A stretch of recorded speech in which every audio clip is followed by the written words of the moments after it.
All I would think about is kind of like, I don't know, I thought about all these scenarios where I could like kill myself. And one day it just got really bad to the point where I was like, something's gonna happen today.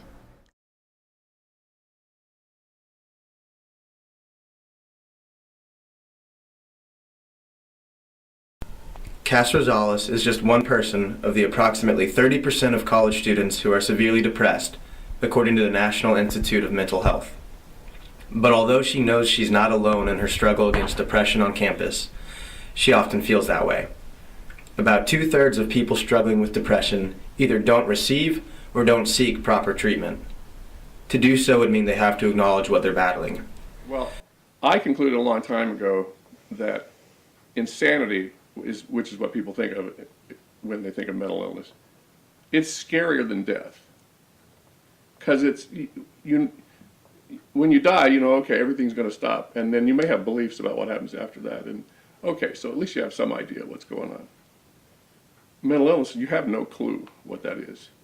You just know it's very bad for you. It would ruin your life. You can maybe go out and kill people or whatever. And so nobody wants to think about it, nobody wants to talk about it. I started noticing around middle school. I just thought I was like in my angsty emo phase by the music I was listening to and like the friends I was hanging out with. But I started self-harming, and that carried on to my freshman year of high school.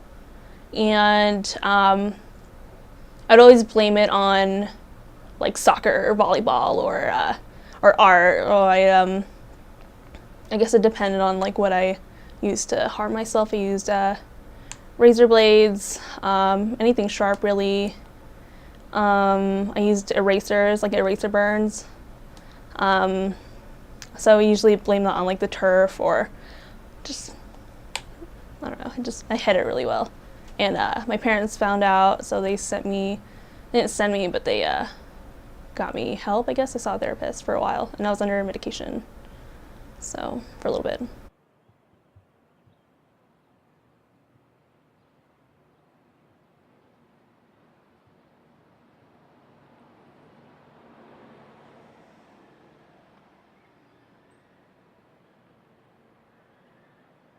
So CAPS offers both individual and group therapy services. So students would be able to come in and have an initial assessment where they talk with someone about what's going on in their life and what's bringing them in. And from that point, a decision would be made about pursuing individual or group therapy treatment, sometimes both.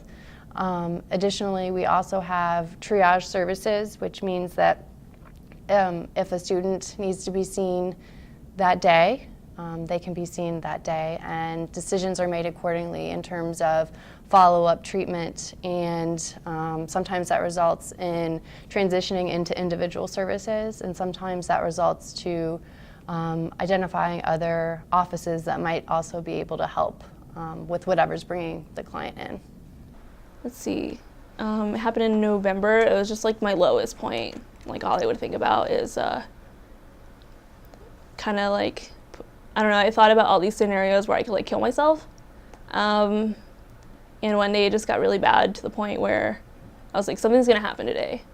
So I went to the mental health place here at the Watkins, and they couldn't see me until next week, and I just was just like freaking out. I had a panic attack in my car. I called my mom, and I was like, something's gonna happen today, so I don't know what's gonna happen, but if I don't get help today, if I don't talk to someone today, something's gonna happen.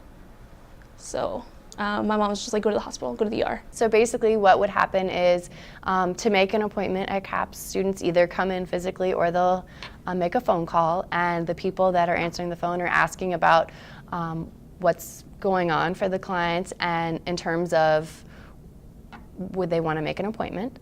And at that point they ask questions about what they're experiencing at that moment, and if it's something that they are able to wait until whatever day the next available appointment is an option, or if it's something that they feel like needs to be seen pretty immediately.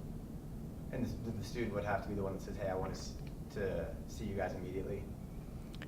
Generally, that's the way it is. I mean, sometimes we get referrals from other people, like faculty members, for example, in which they're coming in, or they have recommended a student come in. So I guess at that point, the student is following a decision or recommendation from someone else. But generally, the student would have to say and explain what's going on so that the person who's answering the phone can make an appointment accordingly. The stigma is attached to having mental illness, and had educational programs been in place when Kass was in middle school, maybe she would have been more apt to fight the good fight. Lack of knowledge is the stigma.